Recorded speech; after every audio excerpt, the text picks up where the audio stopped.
A disturbing pattern has emerged in the adult film industry. Young stars with their whole lives ahead of them have drifted off of the rails, gone missing, or even died. With at least 5 of these tragedies in the past 3 months, what's going so terribly wrong within the industry to lead to this? And how is this industry destroying society as a whole? Well, let's find out where these formerly acclaimed adult film stars are today. You see, Emily Willis was one of the few examples of a success story in adult film, and her early life reads like the dream of anyone looking to make their way into the industry. While details about her life are shaky, it seems like lots of stars she began with nothing. Growing up in a small village in Utah, Emily was a quiet, introverted girl growing up. She kept a low profile during high school, moving out to San Diego to try and build a life for herself. But after some short-lived jobs in sales that didn't work out, Emily was broke. She had no money and nothing to do, all whilst living in one of the most expensive places in America. But then suddenly, at the age of 18, Emily was swiping through Tinder, matching with different guys, until she would meet a man called Andre Garcia, who she began to date shortly after. But this was far from any fairy tale romance story, and it wasn't just a regular date, because Garcia is now known as one of the most infamous men behind Girls, a sinister website which acted as just one of many tube sites online. Garcia and his colleagues would trick and coerce women into appearing in adult videos, which they told them would only ever be sold as DVDs outside of the country. Sometimes they would offer young girls work as models, only to later force them into doing nude videos instead. They even hired another young woman to convince potential victims to go along with it, figuring that that would seem more trustworthy. Emily was just one of the many girls they exploited, but her story went much further than most of the others. Her videos proved immensely popular on the site, and soon enough, she was receiving offers from all sorts of different producers to star in their videos. It wasn't always easy. Emily's family were distraught when they learned about her new career, and it completely destroyed their family relationship for years, as you can imagine. But on the surface, it seemed like everything was going well. This is how the industry tricks women into joining it in the first place, and how it tricks young men into thinking it's acceptable to watch. Everything seems great on the surface until you find out some very nasty, sinister consequences, the side of the industry nobody wants you to know, as Emily would soon find out. After this, Emily would soon star in over 700 films over the course of her career, for which she won multiple awards and became one of the most popular actresses on the internet. But more than that, Emily even began making a career outside of the industry and branched out into other online spaces. She even went on the Sidemen's real-life Tinder videos, which gained over 56 million views. But behind the scenes of all these vlogs, all of these videos, all of this money and fame was a gnawing mental health problem, a nagging voice inside of her. You see, Emily was dealing with terrible addiction problems. Surrounded by young people working for fast money, it's inevitable that these people will encounter drugs at some point. But eventually, the lifestyle of being in this industry and being swept into this line of work got far too much for her to bear, and so she retired from making videos at just 23 years old. A good move, but the damage it did was starting to take a toll, as unfortunately the downward spiral that industry sent her into couldn't be reversed. And 2 years later, on February the 5th of 2024, everything changed, and when Emily was tragically admitted to critical care at a California hospital after suffering from a heart attack just a week after entering a rehab facility. This happened because she had overdosed, which put her in a coma for 2 months, and despite waking up recently, doctors don't believe she'll ever fully recover, but hopefully she does. And now this might seem like a very tragic but isolated incident. However, unfortunately, it's an increasingly common story within the industry. You see, of course, we all know these sites, the people making these videos, and the production companies behind them are always exploitative. Young, unstable people looking for quick money can use it as a crutch to support a fast lifestyle. Instant fame, success, and money and validation that destroys you morally later on. Meanwhile, there's plenty of people and companies eager to exploit their fleeting popularity before moving on to the next victim. But with the rise of the internet and the massive explosion of tube sites, it's all gotten so much worse. The tube sites sell themselves as offering a kind of freedom and empowerment for the performers in the videos, but in actuality, they've only made things far more competitive and cutthroat for people looking to enter the industry. The sheer amount of choice in videos on these platforms mean women rarely get a chance to make a name for themselves. The majority star in just 2 or 3 videos before giving it up. For the little pay they do receive, they've traded their privacy and their dignity. The videos they are in rarely get removed from the internet and stick around forever, as they get uploaded over and over again, showing one of the most intimate acts to the entire world repeatedly for an audience of millions. However, for the majority of performers that don't make it through the industry, there are a few people who have a different story. One of them is the infamous Mia Khalifa. Fleeing her home country of Lebanon as a child and moving to the United States, Khalifa's life was relatively ordinary at first. After graduating high school, she went to college to study art whilst working as a waitress and a model on the side. But when she was 21, she was approach to star in adult films, which almost overnight brought her huge fame and success, if you want to put it that way. I am just loving the success and loving everything that I've gotten because of it. And I say that because the way she gained fame and success was probably done in one of the worst ways possible. You see, in one of her first videos, Khalifa and her co-star were wearing hijabs, and that became its whole own news story. Death threats and anger came flooding in from across the Middle East, while news outlets like CNN and the Washington Post caught on and almost instantly made her a household name. And overnight, she became the most searched for name on the most popular websites. Mrs. time in the industry was short, and she clearly got the paycheck she was looking for. Despite saying that she was only paid $12,000 over the course of her career, the companies who made her videos have said that it was at least 10 times that much. But even in this best case scenario of becoming the most popular star on around in just a few short videos, Mia still says she has a bunch of regrets. She's described how difficult it has been to shake this reputation, to find a regular job, or to ever be taken seriously.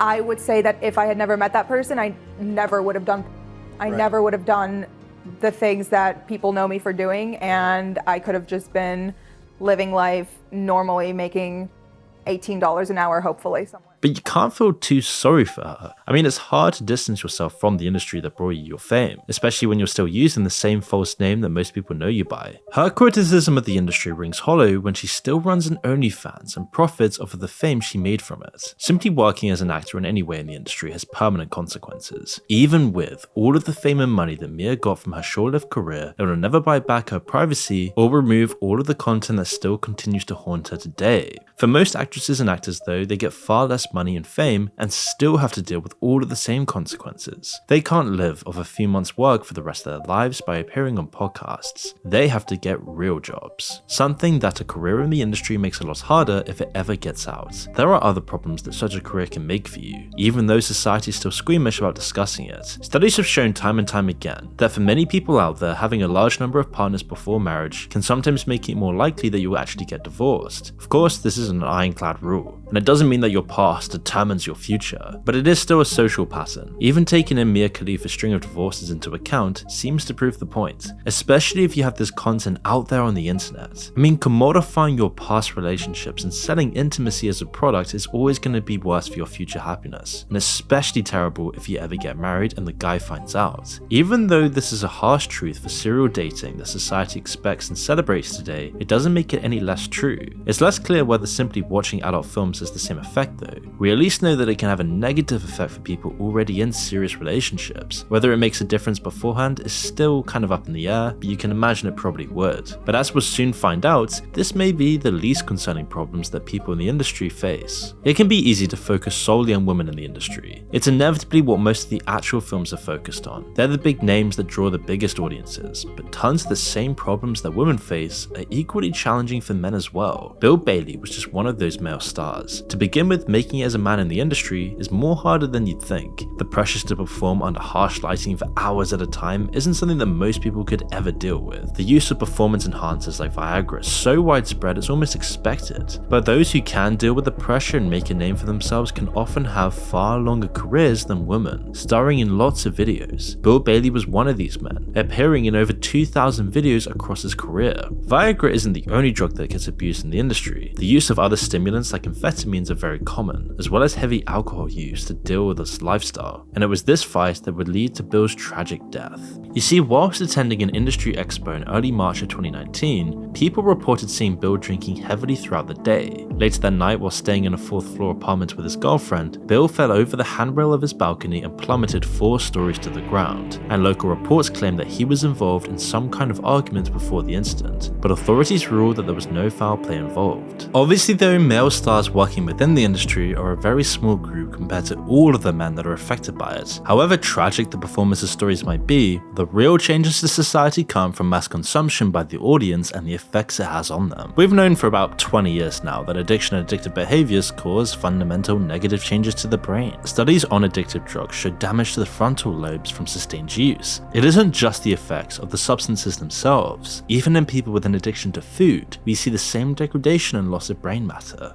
These changes are clear through people's behavior, as well as through an MRI machine. Addicts are more likely to show poor judgment towards their own actions and the consequences that come with them. They lose their willpower and their ability to resist these addictions. They become more impulsive and emotionally unstable. We now understand that addictions seem to replace that reward system in our brains used to regulate normal life. They get hijacked, redirecting your own ambition for success and happiness towards the focus of the addiction. These addictions and the negative effects they have are exactly the same for sexual activity and the consumption of adult material. The content offers an alternative to a fulfilling, healthy life and connections with other people, a great social group, deep, meaningful relationships, connection with the society around you. Instead, adult content is a replacement that's far easier to get, but which alienates you from what's truly valuable in life. And companies like MindGeek, the owner of most of the major tube sites, have turned this addictive component into a multi-billion-dollar money machine, using the same techniques and algorithms as sites like TikTok and YouTube. They've put the best minds, the most intelligent programmers, psychologists, billions in research and development, endless tests and trials, A/B testing to figure out the best way to hack into men's brains and exploit their inner systems, making a generation of wankers. This is one of the largest changes to society we've seen in the 21st century, and we're only now learning what the real consequences are. A shocking 87% of college-age men in America watch adult content, 50% weekly and 20% every single day, and these numbers are only going up. I mean, is it any surprise that nearly a third of young men are now going without intimate contact for years at a time? They're both having their willpower taken away while being offered an easy alternative at the same time.